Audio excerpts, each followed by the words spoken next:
Hey, how's it going? This is Alberto. And Ashley. And we want to welcome you to the AB Collective podcast. Man, it has been some time since... It's been a hot minute. It's been a hot minute since we have been together. Miss you about 3 or 4 months, but we are super excited to be back with you. And look, whether you're tuning in on YouTube, Spotify, iTunes, even MySpace, we won't judge you. But we want to thank you for tuning in. And if you can do us a favor, if you're not following us, please do us a favor. Follow us right now. Give us a like. Add a comment. We'd love to hear from you. And if this conversation has helped you or blessed you in any way, we would ask that you would share this conversation with your friends or your family, forward it on to somebody. Just helps us get the message out. But we are super excited about this conversation. And I know it's kind of weird to say that we're excited about this conversation. But I'm excited about the people that are in the room. I think we are in anticipation. We're in anticipation of the conversation we're going to dive into just shortly. And we are excited because anything that pushes the kingdom further and Jesus further and brings truth and brings light to darkness, we're going to be excited about here on the AB Collective. And so we're going to get right into it. Yeah, so today we're going to have a conversation centered around racism and what's been going on in our nation. And you know, if this isn't a time capsule and you're watching this 10 years from now, I hope that we're still having this conversation and that this is relevant, but we've moved beyond this point. But we have a panel today, and I just want to have our panel introduce themselves to you, and we'll start with my man here. This is... Sure. My name's Kyle Shiloh. I'm the owner of Game Day Sports Academy, which manages the Dignity Health Sports Complex, which is a multi-sport sports complex in town. And I've been doing the youth sports program and the community type of activities for about 12 years now. Wow. Yeah. Awesome. Well, it's good to have you. It's good to have you. Glad to be here. I'm his wife, Tori Shiloh, mother of 3, stay at home, helping him out. That's pretty much my life. All right. The manager. Yeah. That's right. Yeah. Awesome. Awesome. Good to have you, Tori. And thank you. So I'm a senior citizen of the group. As they've reminded me up here that my name's Ed Clark. Been in the Bakersfield community for a little over 20 years now, involved in a lot of different things because my children play sports here, and I'm a marketing rep for a large insurance company, and community activist from time to time. And you're also a professor now. I am also a professor at Cal State Bakersfield, so I teach over there. I usually only teach one semester though. Well, that's awesome. And we want to thank you in advance for your time and just being here. I got to be really honest. I think that this is possibly I believe this is one of the most important conversations that we have had and will have on the AB Collective podcast. I also believe that this is one of the hardest conversations that we are going to have. Normally, as I was telling you guys before, we have a series of questions that we always let our panel know in advance, and we just kind of thought, how can we even list questions for such a conversation? So we're kind of and we've always taught in public speaking, never say that you're nervous in front of the crowd because they'll never know you're nervous until you tell them you're nervous. I got to be honest, I'm nervous for the conversation because of everything that's been going on, but we believe that this is a conversation that needs to happen, that we need to educate ourselves, even as Hispanics here, in Hispanic Americans, and we need to educate everybody who's watching, and we need to learn and grow. And I was thinking about something last night. I was putting my kids to bed, all 18 of them, and we kind of have this routine. You can't break protocol. You can't break protocol. If you break protocol with the routine, it's like they let you know when they freak out. So it's interesting. But every night I put each of them in their bed. I pray for one night. I pray, and then the other night they pray. So we have this rotation, and it was my turn to pray for all the kids. So I go, I pray, and I put my son down and close the door. I prayed that he would actually sleep beyond 6 a.m. And then I went to my middle child, and I went to go pray for her, and she said, Papi, she said, can I pray tonight? And I'm like, yeah, you can pray. That's fine by me. Go for it. And she begins to pray. She's asking God to forgive her of her sins. I said, you got to ask a little bit louder. He didn't hear you. And but she said, and I pray for all of the racist people out there, Papi, or Lord, that they would no longer be racist and that they would love. This is what she said. And I pray that people would see that Black lives do matter. And we pray for peace. And I'm like, this 7-year-old is praying this prayer. She's 7. And having this conversation with God, and I'm blown away. And so obviously she sees it as important, and she understands at 7 years old And we have so many people out there that I don't necessarily know if they understand. And so I would just even ask you to speak into this space. What's been going on? What do you guys see from your perspective on how things have been going on? Even just more in particular, not just George Floyd, but there's so many other cases and so many other stories. What do you see? What do you sense? What do you feel? And I know that's a deep question. Oddly enough, you're 7 years old. Yeah. Yeah, I mean, Our 7 we have the exact same age. And literally, what night was this? Not too long It ago. was like a week ago. She was crying. She said she didn't want to do her prayers that night. And we were like, what? So we had to have that same conversation with her because she said, how do we know God's listening? How do we know that these people are going to like black people? What color am I? What's going to happen? That's pretty hard for a 7-year-old to digest. And we had to have that conversation, which we thought we would never have to have. Wow. But I didn't think we'd have to have it so early. Exactly. I thought we were a little bit past that. I mean, as an Now we're African going American back, family, yeah. you know you're gonna have to have it, but I didn't think it would be that early. Yeah. But my explanation to her was that sadly, there are some people that raise their young kids and their young children to hate other people. I mean, you can't control what other people feel necessarily unless you bring them to a table like this and educate them, you know, and have them see a different perspective. Yeah. So that was kind of how I explained it to her, and I don't know really what other way to explain it besides there's some bad people out there, and we hope to change that by having conversations like this, by instilling, you know, Christian values and allowing them to see a different perspective that they just may not see. So it was very odd, you know. Wow. But I'm sure a lot of families around the country are having the same conversation. The fact that you even have to, at some stage in their life, have that conversation, for me bothers me that you have to educate your children on that. And so even hearing you and then now knowing that you had to have that conversation with a 7-year-old just blows my And mind. even younger, you know, I think in particularly within the church walls, I think that this is such a turning point, a possible turning point in how we are really speaking to our kids and how real we really are being with them about the truth that's in front of them.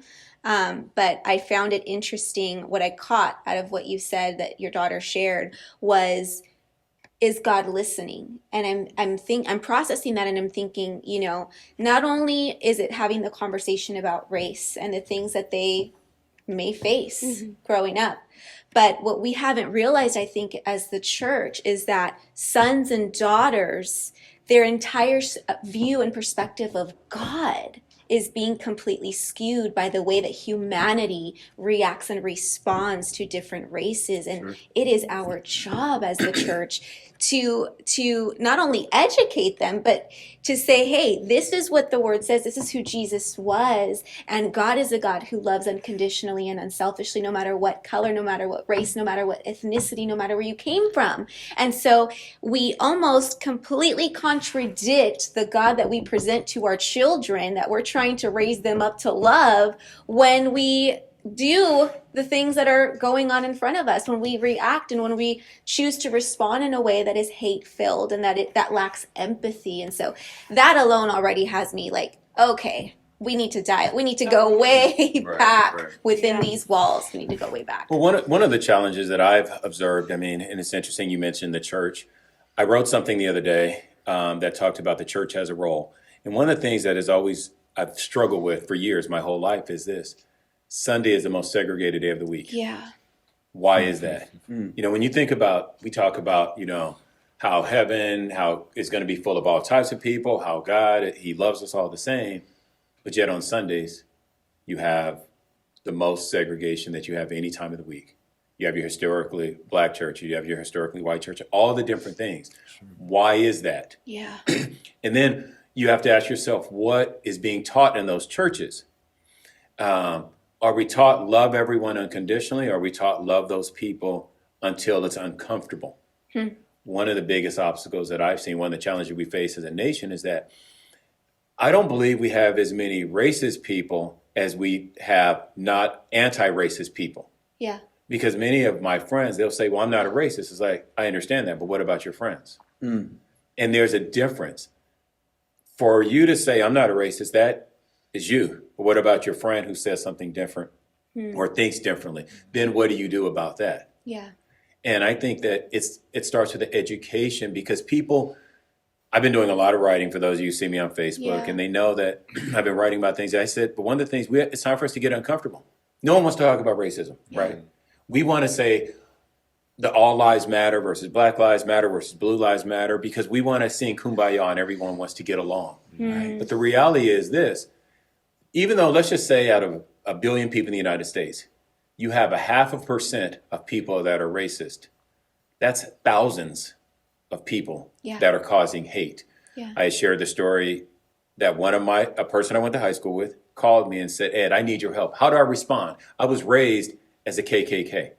Wow. I was raised, my family, my mother was married several times, and it was either a KKK or a white nationalist or white supremacist type person. She said, but I think it's all wrong. She said, I just came to know the Lord about 5 years ago. How can I make a difference? And those are questions that we can't answer until we make a decision to educate others. As far as educate, so I mean, this is just an obvious question. So racism still exists today. So racism still exists in our church, churches. Absolutely. How do we begin to educate people, and how do we begin to start the healing process? Because racism is not an issue that we can just change with legislation. We can create all kinds of laws, but racism is a heart issue. How do we tackle that issue as believers? How do we what do we do? How do we move forward? How do we step into healing? Because how do we do that? Will be my bring question. people to these tables. If they don't sit at this table or maybe watch this conversation, it's never gonna happen. I mean, you can be ignorant to the fact where you don't realize you're racist. That's the thing. Yeah. I think there's some people who, like I said, were just brought up a certain way, and they can't see past their own wall. You know what I mean? So you got to get them past that wall. And once you get them past that wall, there's a potential that, you know, just like as you mentioned with your friend, that they finally see, oh, wow, all these years. Yeah. You know, so I think it's just somehow getting them to recognize and putting it in front of them and say, look, clearly this is not right. Right. Well, the other thing is we have to take into consideration. So I had a conversation with an individual the other day, and they called to check in on me. They wanted to see how I was doing. A lot of people have been calling. A lot of people have been saying, hey, can you educate me? I want to do something. Help me understand. And this individual started the conversation with, I just don't understand racism because I was not raised that way. I said, well, that's good. But again, think about it's not so much you not being a racist, but it's about anti-racism. And as the conversation continued, the individual shared with me this. He says, well, wait a minute. I do struggle with Middle Eastern people. I said, why? And he said, well, if I'm honest, because of 9/11. And my statement to him was this: are you going to blame a whole group of people for the shortcomings of a few? And that's how racism gets its start. We want to take a bad experience that we've had and blame a whole group of people. Once we realize that the individual is responsible for their actions, not the whole group, then we can start to heal. I can't look at every white person and say, because that person over there is a member of the KKK, you must be that way as well. Right. Wow. Yeah. Sure. It's almost like we've compartmentalized as society and as people what racism is. It's like what you just mentioned about your conversation. This person said, I'm not racist. And then all of a sudden said, wait a minute, I have a problem with this particular people group. Well, that's still racism. And so if we've learned to compartmentalize, we've now justified our thinking. We've justified racism in our minds. It's okay to not like this people group because of whatever, because of 9/11. But I still love this people group. That's still divided. That's still coming against. That's still lacking empathy. And so what I'm hearing is that really we have no sense of empathy. We're not willing to get into this place of uncomfortability as people and say, you know what? I may not dislike any race, but I'm lacking empathy here. I'm willing to get into a space where I feel pain with the next person, with my brother, with my sister, whatever race they are. That brings me to the thought of empathy within the church body. I really want to speak into the church body this morning because it starts here. It starts here. This is where we are pounding training up our children. This is where we're pounding having healthy homes. This is where we're pounding having healthy families, having healthy conversation, guarding our tongue. I mean, we could go on and on about what the Bible says, right? And this is what we're driving Sunday after Sunday, Wednesday, Tuesday, whatever schedule your church is on, right, for the people watching. But Ed, you mentioned that Sunday is the most segregated day of the week. I agree. And you can send your emails to at IDon'tCare.com. You know what I mean? Let's create that email right now. But, because it needs to be said, and I think we can be so quick to pop off, especially now with social media, about the things that we're passionate about. But the minute it gets a little controversial and a little hard, we're like, oh, don't say that. Don't offend people. God will offend the mind to expose the heart, and I think that's where we're at. But it starts here. It starts within the walls of our peers, of our people, of the church. And so speaking into that, how do you think that we as the church can approach and can, aside from having these table conversations, but how do we just even interact in our one day when we get back to whatever normal service looks like, Sunday after Sunday or Wednesday after Wednesday? How do we bring this to the forefront of what we are teaching, what we are trying to model? How do we dismantle the segregation within the church walls? Well, I'll start because I'm a little older and I've seen a transformation in a lot of areas. One of the things that I think churches can do, we talk about social media and the impact that it has. But why are we reaching out? For instance, the church that we're all part of is predominantly white. It is what it is. It's no negative about it. It's just It is what it is. But why aren't we reaching out to the other communities? Why aren't we saying, hey, we're having this over here or we're having this over there? Why don't we partner with another church who say, hey, you know what? It's all about the body of Christ. So let's go ahead and do things together. You may pick another church that's equal size and say, hey, let's have a get together at your place. You guys come and have ours. We get to know one another. Because one of the challenges that we run into in our society is not so much about, we don't know one another. So our opinion is based on what we have thought or seen on TV or what we heard as a child. To your point about empathy, one of the things that I was sharing with a friend on my way over here this morning is that we live in a society that wants to understand. The reality is we don't need to understand. We need to seek understanding, but we need to have empathy. For the ladies here, you guys have had children. Personally, I don't care to understand the pain that you guys deliver with the children. Right. However, does. Exactly. Yeah. However, I can empathize with you. And I think that's what we have to do when we start talking about race relations. It's not about understanding. There are many things in life I'm not going to understand. However, I can always empathize with the person. And once we change our thinking, then I think it'll be an easier transition for us to get to that next level. And that does start at the church, because I've heard and I've seen things that have happened in churches that are disgusting. What many people don't realize is that the KKK, if you look at their history, they say that they are a Christian organization. Yeah. And how can you say, if the word says that, how can you say you love me and hate your brother and then say this is part of who we are? Yeah. Right. There's something wrong. Right. So having the hard conversations, moving amongst the community. Why are we just focused about where we're at, as opposed to the other ones? Yeah. Go to them instead of having them come to us. Yeah. Go to them. I was thinking about, I put something out on social media as well. I don't know, I'm sure all of you at some point, you've either been reviewed by an employer or you've had to, do a review on an employee. And I was thinking about COVID. I'm like, man, COVID really seemed like it was a review on our nation, review on our church. But then this whole thing hit with George Floyd and it got massive amounts of attention. You could just tell that the pot was boiling and this was the boil over point. The people were just over it. And I felt that this served as another review. I felt like this was the year-end review or like your mid-year review, annual performance review. And it was really exposing and showing the church. You thought you were here, but you're really over here. And the only this as a nation, you thought you were here, but you're really over here. And the only way that you're ever going to move into healing, the only way that you're ever going to move beyond this and into a place of peace and understanding is if I reveal to you exactly where you're at. And I put a post, and I've got to be really honest with you, and I'm going to get flack for this. I got flack on social media. I've seen people complaining. I just want the church to be open. We want to go back to church. We want to go back to church. And I said, it was a Sunday, and I said, okay, church is open. But guess what? Your city is on fire, and people are protesting, and people are mad. And I'm not condoning looting and firing. I'm just saying Right. that's a symptom right there. That there's a deeper symptom.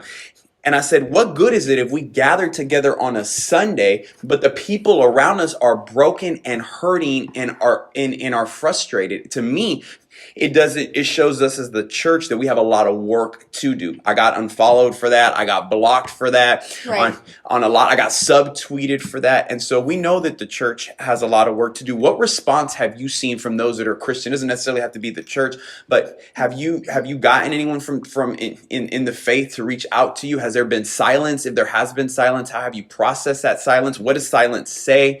I know those are multiple questions, but I'm kind of just throwing them out there. I mean, it's been a little bit of everything.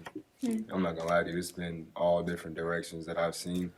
I've had some conversations with obviously other African American friends, and they're just, you said the word, frustrated. They're angry. They're upset, trying to figure out how to process it, figure out what to do, what to say. And I think the best thing for them is just their first natural reaction is going to be the most honest. And I think honesty is the most important thing right now. Change is very hard. It takes a long time for even one individual to change. So imagine a mass group of people, whether you're on one side or the other, it's going to take some time. Yeah. And it's going to take people, like yourself that are embedded in the church, and people like us who, believe in the Christian and the Christian religion and what we preach and what we believe in, to kind of continue to put that word out there and hopefully get other people to follow, and then it gradually changes over time. It's not going to happen overnight, you know what I mean? So there's been a ton of different responses I've seen, and it can get confusing if you try and look at everything too deeply, I think. But once again, conversations like this it's going to help everything. Yeah. I think a willingness to listen. Oftentimes people, when you're having a conversation, people are listening to respond versus listening to learn. Yes. And we have to want to learn from both angles. And when a white person calls me, they respect me enough to pick up the phone and say, Ed, I'm confused. I'm not like this, but what can I do? And I give a point of view. And we also have to understand that there's a bunch of issues. Like you mentioned, okay, we had COVID. So we had COVID right before this. So you already had a lot of frustration anyway. A lot of tension. And then you see something, because the George Floyd it was the second event in 2 days. 2 days, yeah. After the Central Park event. And we have to take time to educate people. But I posted yesterday, said you can only educate a person who wants to learn. True, very true. Because there are a lot of people that are like, I'm not like that. But what does that mean? Right. Because my former pastor, he's pastors in Oklahoma, he shared something the other day that I felt like he was slapping people upside their head. But he said it goes both ways. He says there are some white people who will not come to this church because they're afraid that their children may meet a black person and they'll fall in love and get married. And he said, and I say that you're racist. He said, but many pastors are not going to do that. Let's just call it as it is. They're not going to speak that boldly because of the fact they're more concerned about offending people than challenging people to change their thinking. Wow. And until we start challenging people to change their thinking in the church, why would we expect the non-church world to make a change? Jesus came to change the world. The church is supposed to be following. A true Christian is a follower of Christ. So what does that mean we're supposed to be doing? We're supposed to be changing the world. But what we do, we're trying to appease the world so they can like us. Think about Jesus' last week. He went from Hosanna to crucify in 1 week. Yeah. Yeah. The truth hurts and makes people act. We have to make sure that we speak the truth in love so that we can reach people the way that Jesus wants them to be reached. And don't you think that, with the way society is kind of going with social media and everything, that's going to be difficult as far as people not really concerned about what they, what other people think or what they put out there or whatnot, and to tackle the issue. You know what I mean? That's the thing that I'm struggling with is, how as a culture, as a group, how do you get past that with the way that our society is going, the direction that we're going? How do you get past that? Are you asking about how not to offend a person or how to reach people? The through it? perception of, should I just say the right thing? Or, this is social media. If I say the wrong thing, I'm going to get, like you said, you got people blocking you, flagging you, Getting mad. Yeah, you know what I mean? It's, how do you get rid of that? Worrying about that or thinking about fear. it. Yeah, you know what I mean? That's a great question. I don't know that for me. I don't know if the fear necessarily goes away. I think anytime I hit enter, like Or the send. Apostle Jay-Z said, Twitter fingers turn to trigger fingers sometimes. And Yeah. so every time I'm getting ready to hit send, I'm like, especially in this climate with the things that I've been posting, I run the risk of somebody not liking me, somebody unfollowing me, somebody countering me, or someone subtweeting me or sub-posting and writing a counter narrative to my post, just not mentioning my name. And so we've made the decision that the way we're going to raise the people that we're going to care about, I had to make the decision. I only got one person to please, and that's God. That's the only person, and my wife. Obviously, I have nothing to prove to anybody. I have nothing to prove to myself. But I know that in this season, my silence will speak for all of those that are on my platform, for those of my black friends, for my Hispanic friends. So I know, and I've had to make a decision that I have to push beyond the thought of what people are going to say and what they're going to do what's just and to do what's right, because we're called to justice. We're called to be a voice to the voiceless. We're called to rise up for those who can't. And I feel that that's the best way that I can model Christ to a world that doesn't know Christ, and even a world that does and maybe doesn't understand racism or doesn't understand what's going on. So I realize I have a space of influence and I need to lean into that, and I'm going to have to be able to say those things, and they won't always be the popular thing. They won't always be the right thing, but it's I'm going to be real, it's a hard tension to manage. It is. Even I posted something yesterday.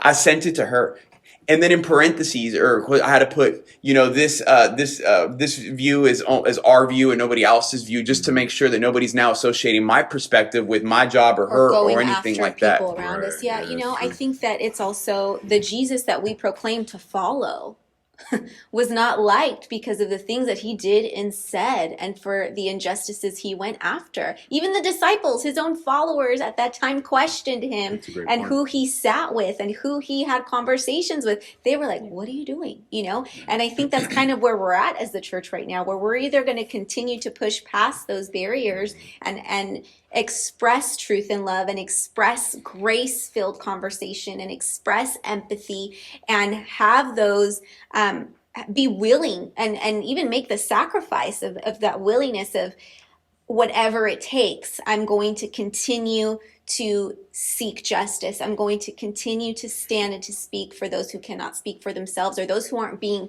heard, maybe because they are Black. And so if we can impact our platform, however, or our sphere, whatever that looks like in the world, our tiny little corner, I always say, however we can, then that's what we have to do. And if we're in this to be liked as believers and as followers, I think what we haven't realized as the church is that not only have we looked to appease the world, I think that part is a little bit easier to kind of say, oh, no, we don't do this to please the world. I think we're looking to appease our own people. And that's where we've gotten in trouble, because it's still humans. It's still flesh. We can still get it wrong. And if we're looking to just appease, the person who sits next to us on Sunday, so we're not going to post anything or say anything because they may not like us anymore, they may not want to sit next to us, then we've already got this messed up. And part of what I've noticed is, as we talked about Sunday being segregated, well, I think there's so many layers of division within the church already based on preferences and opinion and all of those things, and the things that we like and the other person doesn't like. And so it just feeds into this segregation, into this divide that has happened on so many levels. What would you say to the person who feels like they need to say something, they don't know what to say? I've seen that a lot. I haven't said anything and I've been silent because I don't want to say the wrong thing, and that's scary. Well, I had that conversation. I've had several of those conversations because, again, these are from my non-Black friends that want to say something and want to be involved. But so going back just to touch on what you guys just said about the pleasing part, one of the things that I hold on to is this. the Bible says that if my ways are pleasing God, even my enemies will be at peace with me. You know, that's what I have to That's do. good. So I can't worry about the other stuff. The other thing I've been sharing with a lot of people is that, you know, seek purpose versus popularity. Yeah. There are a lot of popular people for whatever reason. You know, they're popular. Doesn't necessarily mean they actually add any value to anybody's life or anything, but they're popular. In regards to the other part, when I explained to the people, I said, you know, because I had a conversation with a person and they said, well, I want to do something. I just don't know what to do. I said, you know what? You can go on Facebook and say racism sucks. That's saying something. You don't have to write an elaborate thing, and they'll say, well, I don't write like you, or Right. I don't speak, or what. Who cares? Because we have to look at the big picture. Go back to the Bible. Moses didn't want to do these things because he said he had a stuttering problem. Who cares? Be a willing vessel and allow God to do the other things for you. Yeah. We are all uncomfortable with things. We all take that risk. I could write something. The other day it was hilarious because I wrote something and this person was so opposed to a part of it that after we had gone back and forth, I said, "Did you even read my post?" Right. And the That's person another said, problem we have. "No." They said, "I don't even know what you said," but yet you were so opposed. You were so bothered by the one statement that was still I accurate. see that a lot. Oh Yeah. my gosh, Yeah. yes. And so, what the people have to understand, I think to the people who want to do something and are afraid or don't know what to say, it's usually based on fear. Yeah. To say racism sucks, to say I don't agree with racism, to say that this is wrong, you're concerned that your other friends who may think it's okay or may think differently, it's not even that they think that it's okay. I'm learning this simple truth that more than one truth can occur. So we talk about the riots and the protests and everything. Peaceful protest is okay. Rioting and looting is not okay. Right. Two truths that are happening, but people are like, oh, they're protesting it. Nope. People that are protesting peacefully are one thing. The others are doing something else. Right. Separate them and discuss independently so you can get a Yes. resolution as opposed to just complaining about the whole situation. Right. Right. Right. That's true. Right. I think that this is I don't have the answer. That's why we have you here so that we can listen. But you know, one thing I've always said, I know Ashley said it, but God will often offend the mind to expose the heart.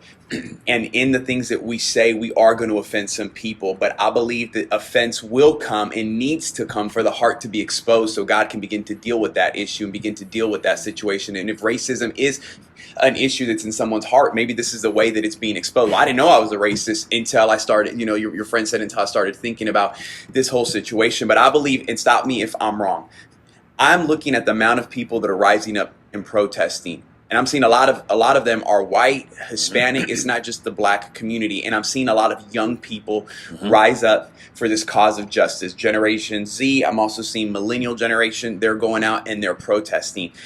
I feel like in this season, this is this is the opportunity for the church to be the church, because Yes. this will not be resolved with legislation. This will be resolved with Jesus at the center and the church reflecting Jesus to his fullness, not what we've created Jesus to be, not baby Jesus, not Jesus the way, you know, Yeah. that we imagine. But what I know we've kind of asked this question, what can we do as the church? But maybe we can unpack that a little bit more. What can the church, what can Christians do in this season to lean into culture? What can we do individually? Because we kind of gave a collective answer. We got to preach about it. We got to talk about it. But now what can we do at a practical level as the church? Do we join the protests? Do we post things on social media? Or what do we do? Not all of us can have this type of conversation. Is there something that you're like, man, there's a deficit that I see in the church, and if the church were just to do this a little bit better, or if they were just to do what they're not doing, or if they were just to do this, we might be able to see some lasting change? I was actually just talking to her about this the other day. I think each group has their own specific way that they can make an impact. Okay. I think if everybody's doing the same thing, It's then good. we're missing out on, there's certain tables that I can't get to, Right. that I can't sit at. Mhm. And there's certain ways that the church will be able to impact the community that maybe, you know, other people can't. So I Right. think, you know, that's another discussion that's going to need to be had. But I don't think that just joining the community of what's already being done for the church, I'm speaking, is the solution. I think that there's ways that, you know, the church can specifically impact the situation in their own way and in a different way that's going to make more of an impact. That's how I feel. What that is, Yeah. I mean, we could go on all day about that. Right. Right. So I guess agreeing on one form of attack that the church takes is kind of the issue right now. Wow. I've shared that something similar. I said, we have to have a sustained focus, whatever that is. And I wrote something the other day. Like I said, I've been doing a lot of writing, but the other day I wrote something. I said, something is better than nothing. Not everyone can get out and protest. Yeah. Not everyone can write. Not everyone can do something. But if you hear somebody say something that's inappropriate, call them out on that. If you see something, say something. Is that hard? I was pretty discouraged about a lot of things that were going on the other day.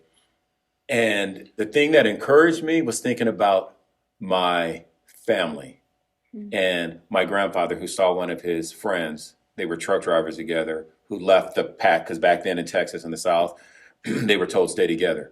But he saw this person went off alone, got pulled over, and was lynched. My grandfather, he happened to get out of his car because he thought something was wrong. And he said he was going to help, and they said, if you don't get out of here, you're next. He couldn't speak up. So I said, I have to speak up. My dad, the experiences that he dealt with in Alabama, as a sharecropper, growing up as a sharecropper, he couldn't speak up because it was against the laws back then. So for myself, God has given us all gifts, whether it's speaking, whether Right. it's teaching, whether it's writing, whatever it is. Like Kyle said, we could talk about a bunch of different things, but individually we have to decide, Lord, what gift have you given me that I can use to spread the message? To speak into this. Yeah. Because a lot of people don't want to speak. They're so afraid. We've built a culture that says, I want to be liked to my own detriment. I Wow. won't speak the truth because I want to be liked more than I want to speak the truth. Well, social Wow. media hasn't helped with that because it only gives you a like option and a Exactly. comment option. Man, working with young people, Oh. it exposes all of that. Oh, It's I, crazy. I bet. Here's a question that I have, and I'm going to be really honest. We said Sunday is the most segregated day of the week. I also believe that our city is extremely segregated. I mean, if I could just even speak, I want to speak into the fabric of our city really quick. If I can be honest, our city, and if you're watching and you're not in Bakersfield, I'm sure it's in all cities. Our city is divided. You know that people categorize people that live on the east side, or people that live in Rosedale, or people that live in Oildale, or people that live in the Southwest. We have all mapped, everybody has mapped out Bakersfield and has kind of attached people groups to particular areas, which shows you that our thought process is still segregated because our city is still segregated. We've seen here protests. You've had Black Lives Matter on one side, and on the other side, you've had people hailing American flags and Trump flags, and you have this great divide. Just by one street, Hageman is dividing our city. Right on this side, you have this view. On this Right. side, you have this view. How do we speak into the fabric of our city? How do we begin to see change in our community? Because obviously, the way that we're going is not. Well, Is not it. It's it's not. a tough question because this is it. So the city segregation in any city, it takes us to another conversation. It's not about racism, it's about classism. And that's what people, unfortunately, when you look at the progress that we've made, so for my grandparents, they may not have necessarily been able to live in a majority white neighborhood, but I can. If you can afford it and you take care of your yard and everything, then you're accepted. So it's a totally different thing. Yeah. As you describe the different parts of the city, you have to look at the economy. And so people, I've experienced it. Oh, you live over here? Okay. Men line each other up because the first thing they do after they meet each other is like, so what do you do? You compare. Right. Yeah. Yeah, it's like, okay. So the wheels are turning. Oh, he must be able to do this. They can afford to live in my neighborhood. And you're okay. I don't see you as a black person, or white person, or Mexican person. I see you as somebody who can afford to live in my neighborhood until you become that stereotypical person. So as a black person, if I'm living in my neighborhood and I had decided that I'm going to have a bunch of cars on my grass and everything, then hey, we don't like that. Now you become a black person. First you were okay.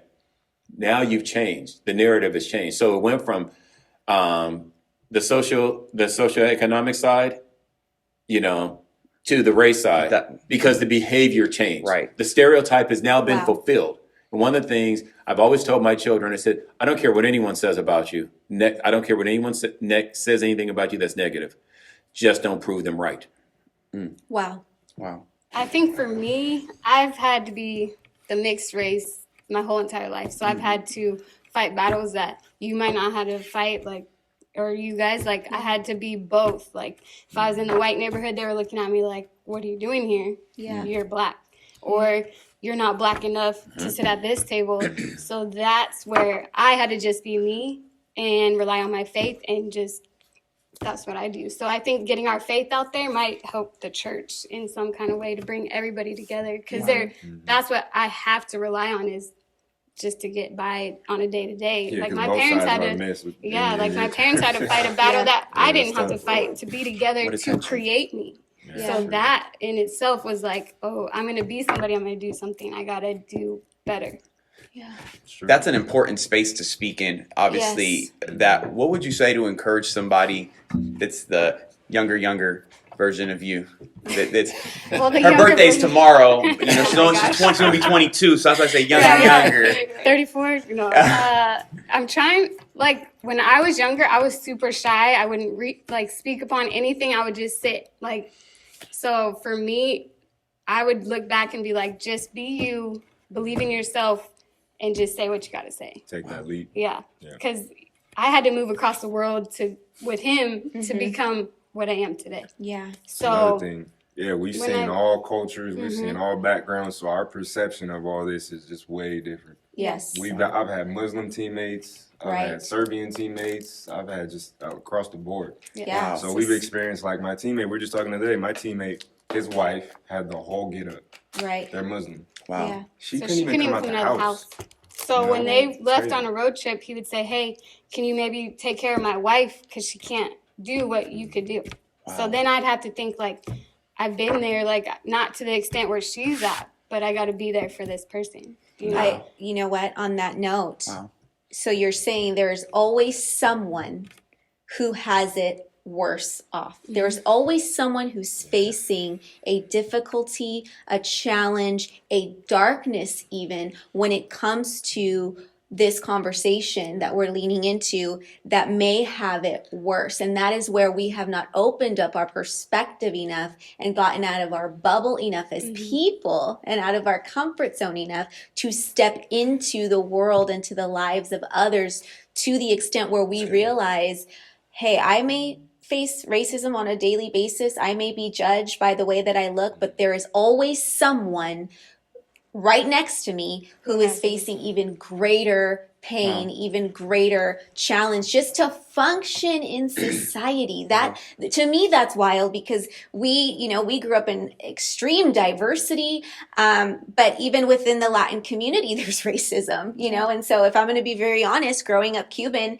even in the Cuban culture, we are of African descent, and there is racism within our culture. It blows my mind. But had maybe our families or the way that we were raised or the communities that we were raised in had that not forced us to be around so many different people groups and see what others see, we would probably be in that same little bubble of just, we go to church every Sunday and these are our friends and nobody's going through anything that horrible. That's back in history, what we're learning in school, that doesn't happen now.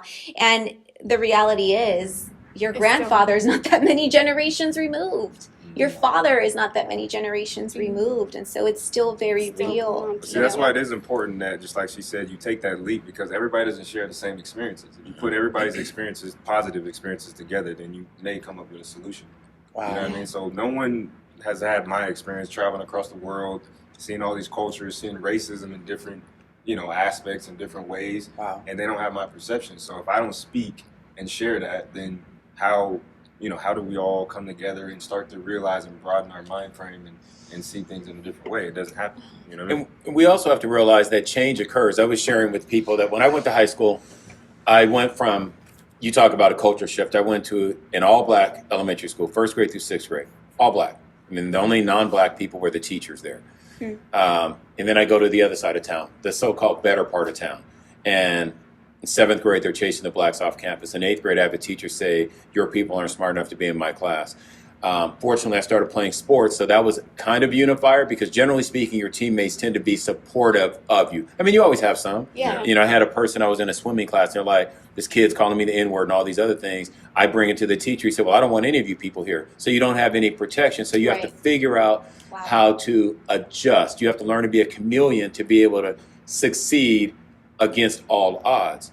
And I think what happens is that people have this mentality, well, that doesn't happen or it doesn't happen any longer.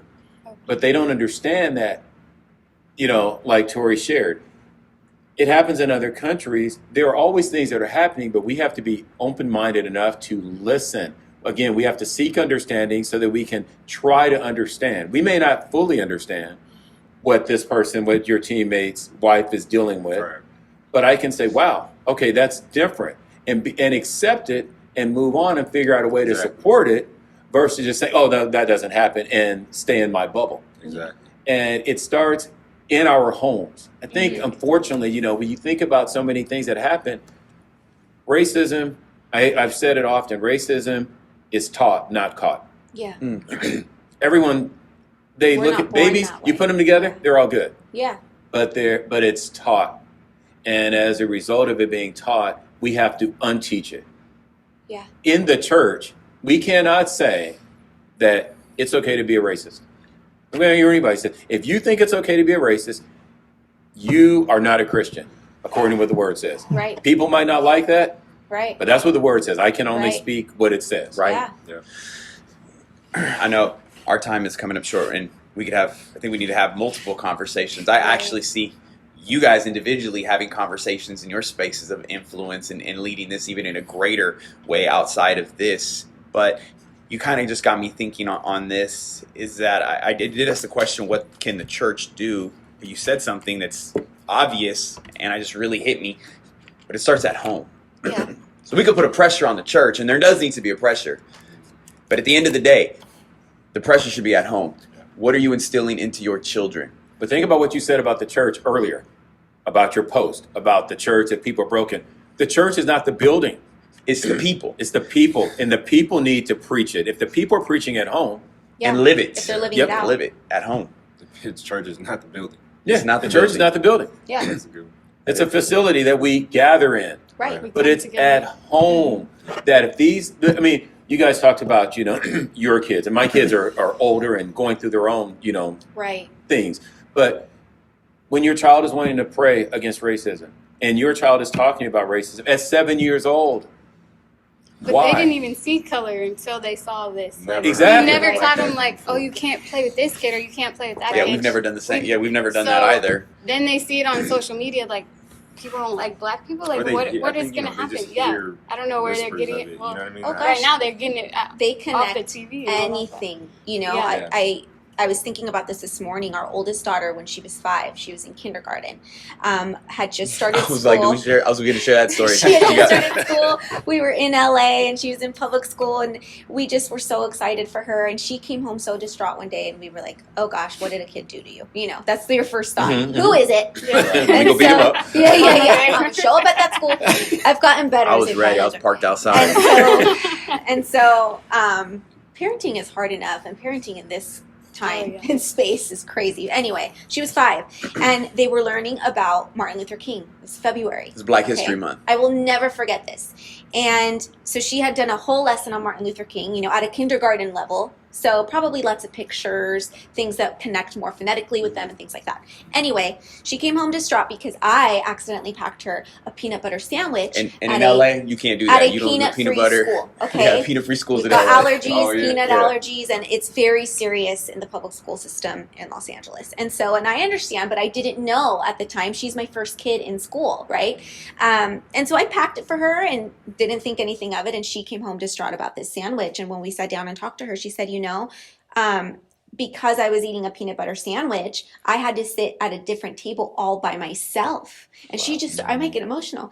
And she said, and I thought, That's what I was learning about when I was learning about Martin Luther Martin King. Luther Is that King, how yeah. the people felt? Because she felt alone, she felt criticized, she felt judged Yeah. over a sandwich. We're It saying- had been good for her. I mean, Right, you know, and at that's- age 5, yeah. she was learning empathy through such a, It's we amazing. as parents could have gotten defensive and could have marched into the school and said, "How Yeah. dare you make my daughter sit by herself We could have over been this real LA sandwich?" in that moment. We could, no, we could have been so shut into Yeah. our Yeah. bubble. But we saw God was doing something But bigger we in that saw moment. that the lesson was this is real. This Yeah. is real. Yeah. This is what segregation feels like to big people, But, Yeah. but in you her know, you little bring mind. that story, it reminds me of the ones, and again, going back to the, when you transition from the racism to the classism, our daughter, she's in either kindergarten or first grade, she came home crying. Yeah. And it's like, what's wrong with you? You know, because of where we live, she's one of a very few black students in her school. Right. And she comes home saying, why isn't my hair blonde? Why are my eyes blue? Right. Why don't I look like my friends? And it's almost like it's a tough thing because if you put yourself in a position where you're considered a success in the world, you're almost putting your children in a different situation because now they're hearing it from both sides. I mean, like you talked about. Right. My daughter posted something the other day, and I don't know what day it was, but it's still been hitting me in my heart. Yeah. But she said, some of y'all black people, the post said, it was a meme, your first challenge with racism was when someone said, you're not black enough. Hmm. And that hurts. Yeah. Yeah. That hurts That's because a very real Wow. thing. it is like, how do we get past that when we can't get past the little things? Yeah. Wow. With one Yeah, another. you know, I went to a predominantly white school. Yep. Very grateful for that. Mhm. I don't know what direction I would have went if I wouldn't have, Hmm. had that opportunity.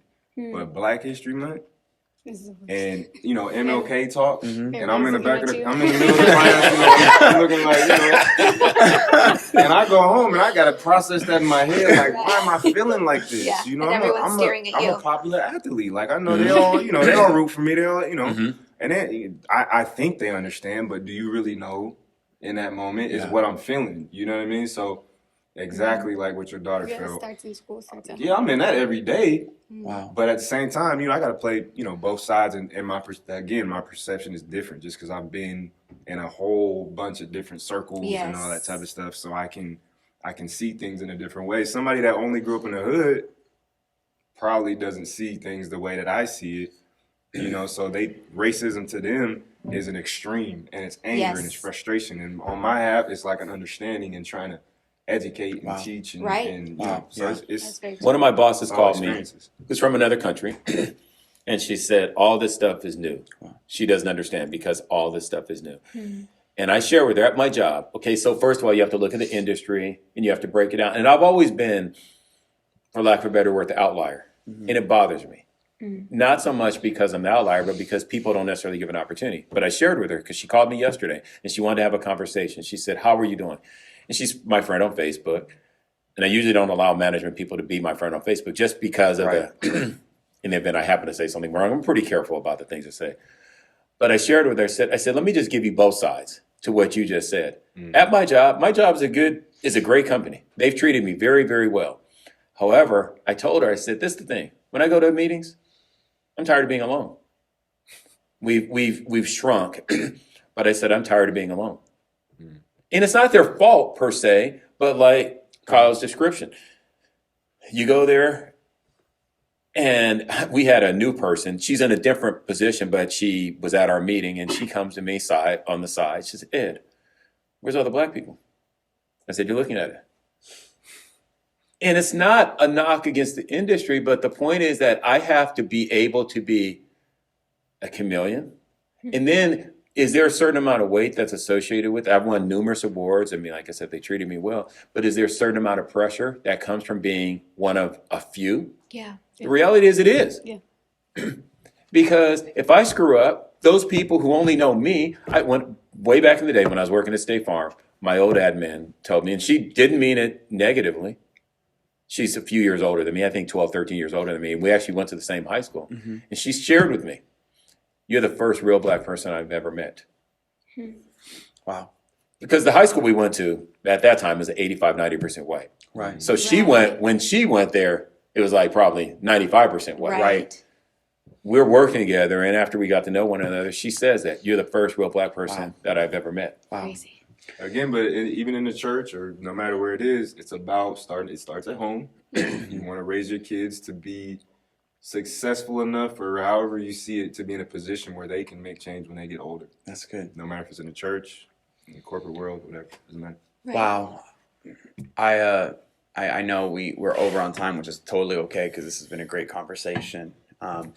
And I appreciate all of your insight, your stories, your you educating the people who are watching, and just even shedding light on some things for us as well has been. I know this is a beginning point. I know this isn't the end all be all, but I believe that based on what you guys have said, if we've had more of these conversations, I think that we would continue to push into a phase and a place of healing in our nation and even in our churches. And it's got to start at home. It has to be a conversation in the church. And I think we have the opportunity to influence culture as we get our things in order. But I appreciate your time. I appreciate you guys being. I just want to say, you guys are amazing. What you guys do is very important. So, Well, thank yeah, coming from us, and I'm sure Ed is what you guys do is very important, and we appreciate you guys. Wow. Keep doing what you're doing. You guys are doing a great job. Well, thank you. I tell you that all the time when I see you. I know you still. We have to do lunch again. We have to do lunch again. Thank you guys so much. Hey, we want to thank all of you for tuning into the AB Collective podcast. Yes. This has been an incredible conversation. Do us a favor, subscribe if you haven't subscribed. Give us a like, comment. Love to hear from you. And please do us a favor, go give them a follow on Instagram and Facebook. Ed hasn't caught up to 2020, so he's not on Instagram yet, but he will get there. No, I'm just kidding. But do us a favor, follow us on social media as well. Honey, anything else? No, enjoy the rest of your week, the rest of your day, and really just be willing to lean into the conversation. Be willing to lean into spheres, into people around you who don't look like you, who don't think like you, who maybe don't agree on all the things that you agree on. We have such an opportunity, friends, to really grow and learn and build from this current season and this current climate in order to become more united and to represent Jesus well. Yeah. And so just be willing. Be willing. Thank you guys so much. God bless you. We'll see you again.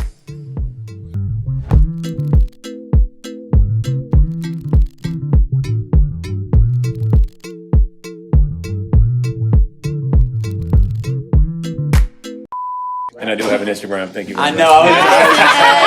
I don't use it at all. Like he was holding on to that one.